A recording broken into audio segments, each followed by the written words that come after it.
미련하면서도 아주 정말 상큼한 그런 감정이었습니다. 감사합니다.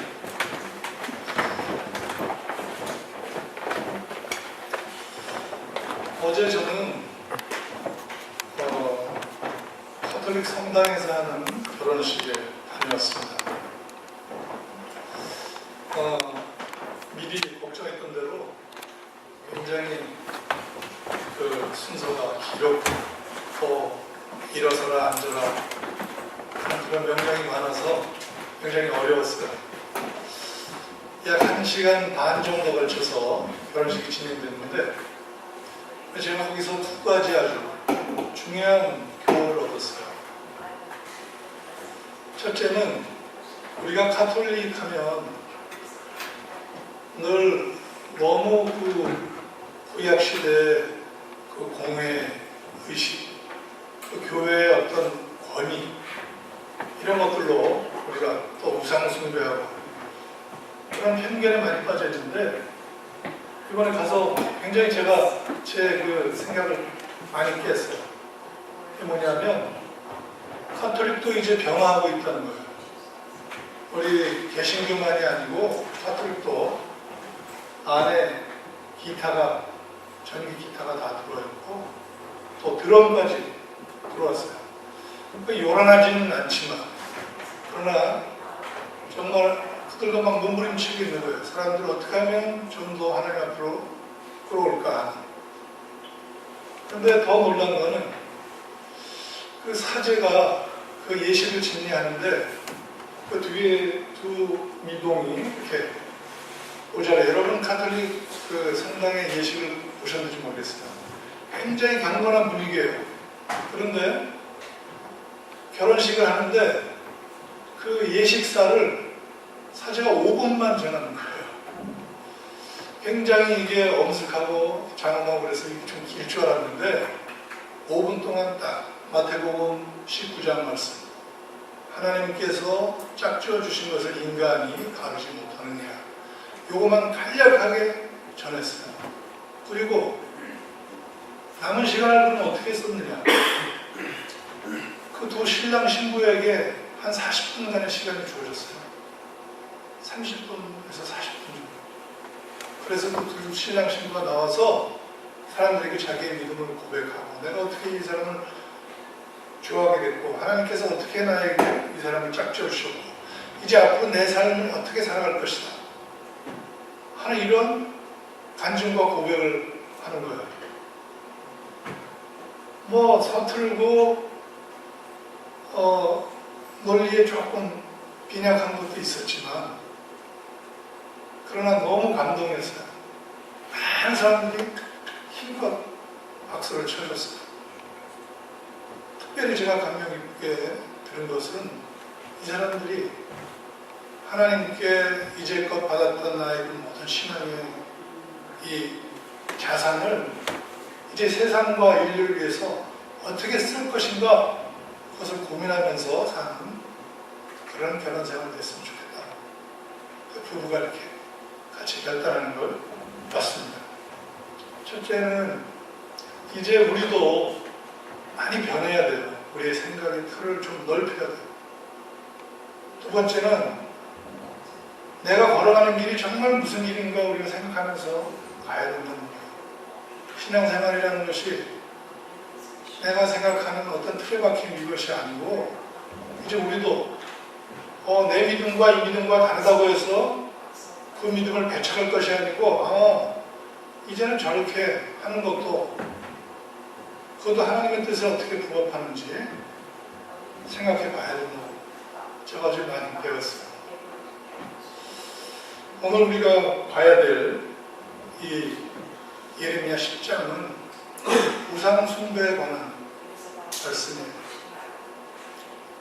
이 예레미야서 전체는 하나님의 그런 어떤 교훈과 더불어 우리가 반드시 배격해야 되고 우리가 타파해야 될 어떤 것에 대해서 계속해서 말씀해 주고 있어요.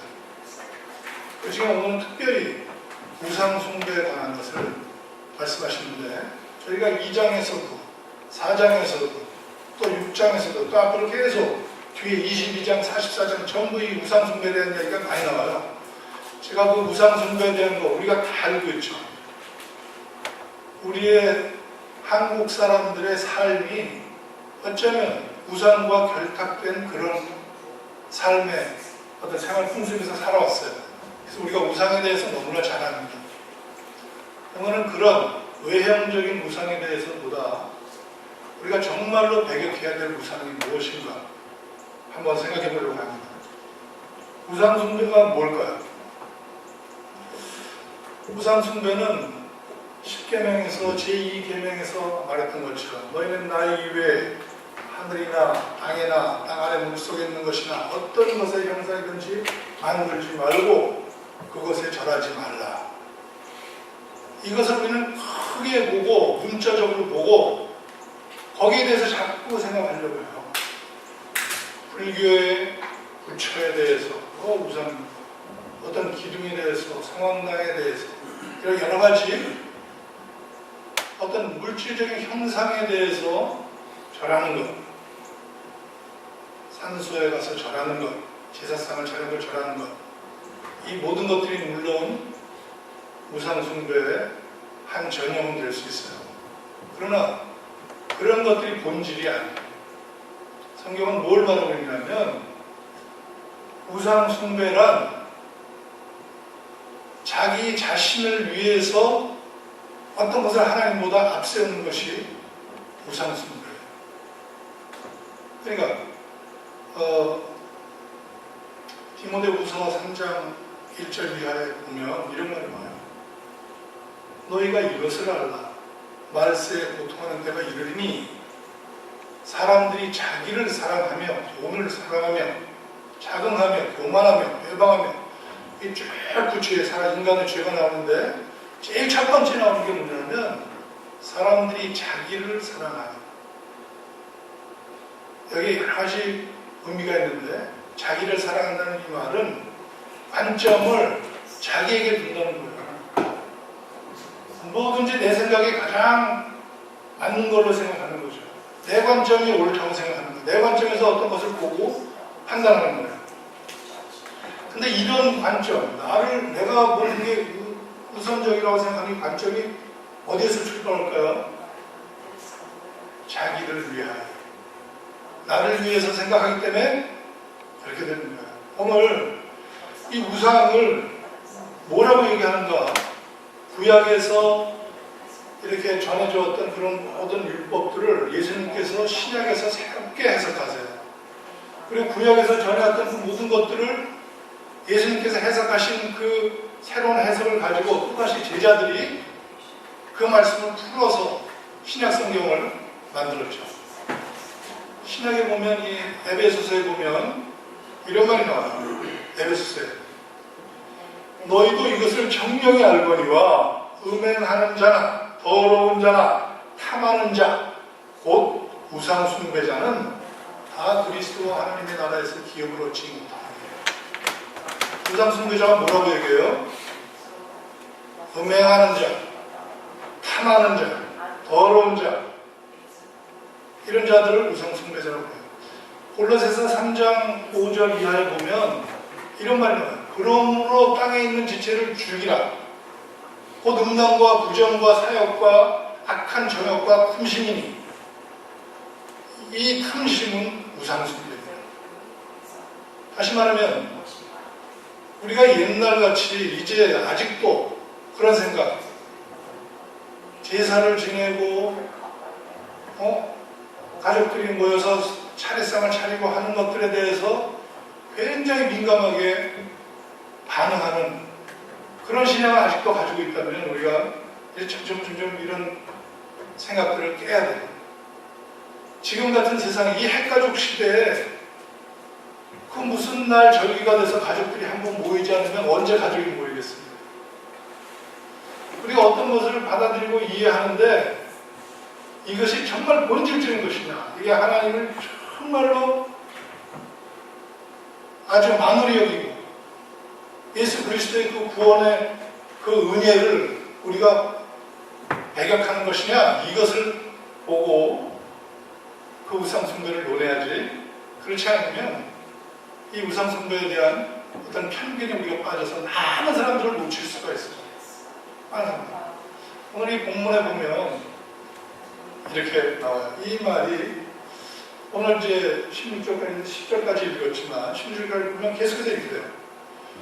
우상에 대한 어떤 무익함이 나오고 살아계신 하나님의 전능하심, 우상에 대한 거짓됨이 나오고 진리의 하나님의 그 의로우심, 또 이 무가치한 우상에 아주 속절없이 쓰러져 버리는 어떤 이런 것이 나오고 다시 하나님의 그 영원하신 임마누엘 되심, 이것에 대해서 계속해서 나와요. 우리가 오랫동안 성경 말씀을 배웠고 신앙생활을 해오면서 이 우상에 대해서 우리가 너무나 잘 알고 있는 거예요. 오늘 우리가 보고 싶은 것은 하나님께서 이 예레미야 10장을 통해서 우리에게 얘기하는 것은 그럼 무엇이냐? 여기에 이 해석이 여러 나라의 길을 배우지 말라라고 2절에 이렇게 나왔어요. 여기 본문에 보면 여호와께서 이같이 말씀하실 때 여러 나라의 길을 배우지 말라. 근데 이게 오히려 옛날 해석이 더 나은 것 같아요. 옛날 해석이 이렇게 돼 있어요. 열방의 길을 배우지 말라. 열방의 길. 열방의 길이나 여러 나라의 길이나 마찬가지긴 한데, 그러나 열방의 길이라는 건 뭐예요? 모든 사람이 가는 길. 모든 사람은 어떤 길을 택해요? 우리는 편안한 길을 택해요. 내 자신의 안전을 택해요. 우리 가족의 어떤 건강과 행복과 성공을 우리는 추구해요.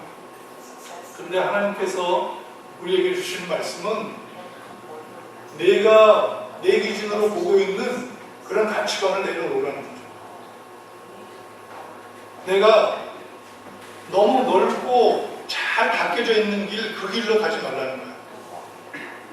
다시 말하면 여기서 말하는 이 우상, 그것은 단지 기둥, 새긴 기둥 또는 어떤 깎아놓은 돌 석상, 이것을 얘기하는 것이 아니고 내가 나를 위해서 의지하는 것들, 내 아내가 될 수도 있고 내 자식이 될 수도 있고 내 사업이 될 수도 있고 내 건강이 될 수도 있고 나의 어떤 인적 관계가 될 수도 있고, 이 모든 것들을 내려놓으라는 거죠. 우리가 이거 내려놓기가 너무나 힘이 들죠. 가장 힘든 게 뭘까요? 우리가 내려놓기 가장 힘든 게 우리 명예예요. 우리 돈이에요. 우리의 어떤 자녀들의 어떤 성공이에요. 이런 것들 때문에 어쩌면 우리는 하나님을 제대로 섬기고 있지 않은 거죠. 내가 정말로 드리고 하나님 앞에, 내가 정말로 하나님 앞에 예배할 때 바쳐야 될 것이 무엇인가 한번 가만히 생각해 보시면, 예배 드릴 때 순수한 정말 하나님을 기쁘시게 하는 예배인가, 나의 기도 속에 무엇이 들어있는가,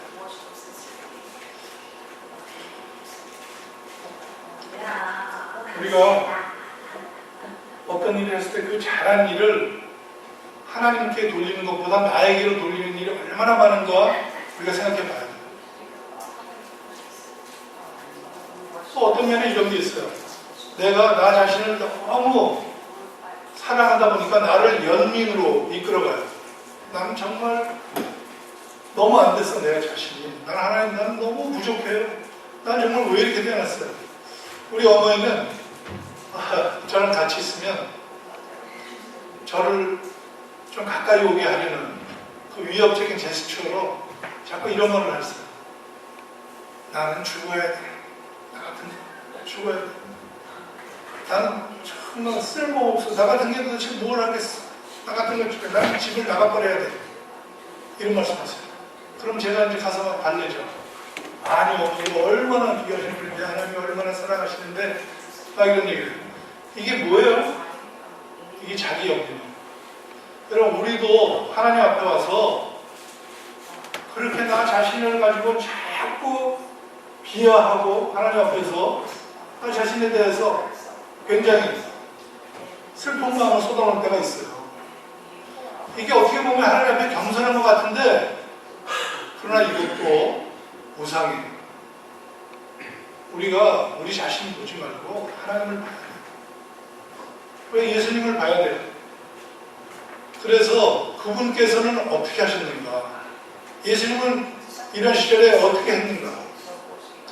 이런 걸 볼 때 우리가 이 우상숭배, 나 자신의 우상숭배에서 벗어날 수가 있어요. 저는 이 디모데후서 그 3장에 나오는 그 말이 굉장히 중요하다고 생각해요. 제일 먼저 뭘 했냐면 사람들이 자기를 사랑하는. 성경은 계속해서 너는 하나님을 사랑하라. 너는 하나님을 사랑하라. 계속해서 말씀하셨어요. 쉐마라는 말을 알죠? 민수기 6장에 보면 쉐마가 있어요. 쉐마. 거기에는 이스라엘 사람들은 무조건 모이면 그 가족들 앞에서 먼저 이 쉐마를 암송해요. 하나님은 한 분뿐이신 절대 유일의 하나님이시니 너는 마음을 다하고 뜻을 다하고 성품을 다해서 너의 하나님을 사랑하라. 우리가 그 하나님을 사랑할 때 우리가 그 하나님의 사랑을 우리가 받아서 우리가 다른 사람을 사랑할 수가 있는 거예요. 우리는 남을 사랑할 수 없는 존재라고 얘기했죠. 우리는 자기 자신만 사랑하는 존재예요. 그런데 우리가 그 하나님의 사랑을 받을 때 남의 사랑을 실천할 수가 있어요. 예수님께서 걸어가신 그 길은 비아 돌로사, 이 길은 좁은 길인데, 이 좁은 길은 무슨 길이에요? 자기 자신을 다 내어주는 길이에요.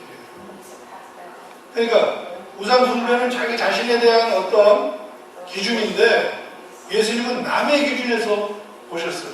문둥병자를 보셨어요. 문둥병자는 어떤 사람들이에요? 옛날 이스라엘에서는 문둥병자를 보면 무정하다, 무정하다. 만약에 문둥병자가 같이 손을 대면 이 사람은 성전에 못 들어가요. 그 부정하게 올라서. 그것이 이스라엘의 전통입니다. 그런데 예수님께서는 꼭 가셔서 그들의 손을 만져주셨어요. 예수님은 장님들에게 다가가서 그들의 얼굴에 손을 들고 자기의 부정함은 보지 않고 그들을 고쳐주셨어요. 배고픈 자들에게 찾아가셨어요. 죄인들에게 찾아가셨어요. 욕을 먹고 침뱉음을 당하고 배격을 당하면서도 그들에게 가셨어요. 좁은 길은 내 관점을 내려놓고 상대의 관점을 생각하는 거예요. 그 좁은 길은, 큰 길, 넓은 길은 길이 잘 닦여져 있어요. 내가 전혀 신경 쓸 필요가 없어. 이미 여태까지 다 역사적으로 모든 것들이 검증되어 온 길이기 때문에 누구나 다 그 길을 가기를 원해요. 그런데 좁은 길은 가지 않는 길이에요. 아직 길이 닦여져 있지 않아. 내가 가면서 그 길을 닦아야 돼. 힘들고 어려운 길이야. 그런데 주님은 그 길을 택하셨어요.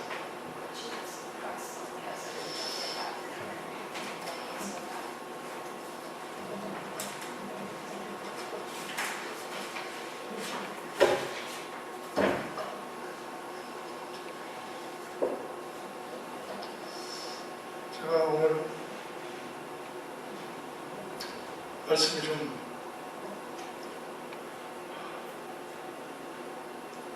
정말 원하는 대로 제가 안 나와요. 저기 그 좁은 길의 한 예를 하나 들어드리겠습니다. 경상남도 거창군에 가면 거창고등학교가 있습니다. 여러분 다 알고 계실 거예요. 그 학교를 오늘의 거창고등학교를 일으키시는 분이 계신데 그분의 이름이 전영창 선생님입니다. 전영창 교장 선생님. 이분은 잘 아실 거예요, 여러분. 우리나라에서 미국을 처음으로 유학생으로 떠나신 분이에요. 가서 공부를 많이 하시고 돌아오셨어요. 당시가 1956년, 제가 1956년생인데 1956년도에 이 한국으로 돌아왔어요. 한국이 피폐하고 먹을 것도 없고 정말 힘든, 이렇게 가난할 수가 없는 나라에 돌아오셨어요. 그러자 당시로서는 미국 유학 갔다 온 사람이 없을 때니까 이번에 대학교 부총장으로 제의가 왔어요. 근데 이분이 그 편안하고 좋은 일을 저버리고 폐교 위기에 놓인 경상남도 그 거창에 있는 거창고등학교 교장으로 부임해요. 그리고 신학교도 다 쓰러져가고 그런 곳에 미국 선교사들을 데리고, 그분이 신학교를 나오신 분인데, 가서 집을 하나 지어달라. 집을 지어서 거기에 학생들을 받아서 이 거창고등학교를 시작해요. 그래서 굉장히 힘들고 어려웠지만 가서 금식 기도를 하면서 이 교회를, 이 학교를 세웠어요. 지금은 1년에 한 120명의 졸업생을 내요. 전체 학생 수가 한 380명밖에 안 돼요. 그런데 서울의 인류대학교에 20% 이상이 가요. 근데 이 학교는 놀라운 게 이 학생들이 다 실력이 뛰어난데 20%만 가는 거예요. 이 학생들은 그 서울대학교 가고 싶은 학생들이 많지 않습니다. 왜냐하면 이 학교 설립자가 아주 놀라운 그런 교훈을 내걸었어요. 그 교훈이 뭐냐면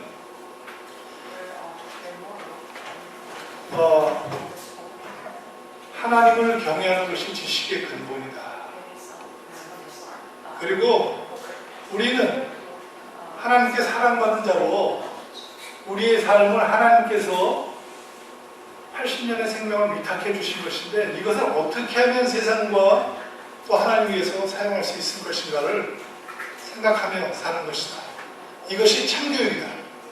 그리고 교육을 시켰어요. 그런데 놀라운 것은 뭐냐면 졸업생들에게 너희가 이제 사회에 나가면 이런 정신으로 살아라 하고 주는 사회생활 10계명이 있어요. 제가 읽어드리겠습니다. 사회생활 10계명. 첫째가 뭐냐면 너희는 나가서 취직할 때 월급이 적은 쪽을 택해라. 두 번째, 네가 원하는 그런 직종을 갖지 말고 사람들이 너를 원하는 그런 직종을 택해라. 세 번째, 승진의 기회가 전혀 없는 곳으로 가라. 네 번째, 모든 것이 갖추어진 곳을 피하고 처음부터 시작해야 되는 황무지 같은 곳을 직장으로 택해라. 다섯 번째, 사람들이 앞다퉈서 모여드는 그런 좋은 직장에는 절대 가지 말고 아무도 가지 않는 그런 직장을 택해라. 오늘 여기 직장 잡으실 분들 많죠? 생각해 보세요. 장래성이 전혀 없다고 생각되는 곳으로 가라. 사회적 존경 같은 건 절대로 바라볼 수 없는 그런 곳으로 가라. 한가운데가 아니라 가장자리로 가라. 부모나 아내나 약혼자가 결사 반대하는 그런 직장이면 틀림없으니까 그쪽으로 가라. 왕관이 아니고 임대가 있는 그런 곳으로 가라. 중학교 졸업생들이 이런 교육을 받고 자랐어요. 이게 언제요? 1956년이니까 60년 전에 이런 교육을 시켰어요. 어떤 위대한 분, 자기 자신이 자기 사진을 다 털어서, 그리고 월급도 소사와 똑같이 받으면서, 경비 아저씨와 똑같이 받으면서 그렇게 모범을 보였어요. 학생들이 그 선생님을 보고 그렇게 따라갔어요. 오늘날 대한민국 정치가 또 사회계, 재계에 이 거창 고등학교 졸업생들이 많아요. 이 사람들이 처음에 그런 식으로 출발했다는 거예요. 좁은 길을 택했어요. 어두운 길을 택했어요. 그러나 주님의 말씀은 놀라운 게 그 좁은 길을 가는 동안, 힘들고 어려운 동안 하나님께서 함께 하신 거예요. 그 길을 지켜주신다는 거예요. 내가 나를 위하는 그 길을 택할 때는 하나님께서 말씀하세요. 그래, 너 한번 잘 살아봐. 열심히 살아봐. 그러나 좁은 길에 가서 희생하며 헌신하며 그 고난의 길을 가는 데는 하나님께서 함께 하신다. 피에르 케고르가 이런 말을 했어요. 요즘 기독교인들은 너무 영치가 없다. 그들은 십자가에 못 박혀 돌아가신 예수를 믿는다고 하면서 자신들만 잘 살려고 애쓰기 때문이다.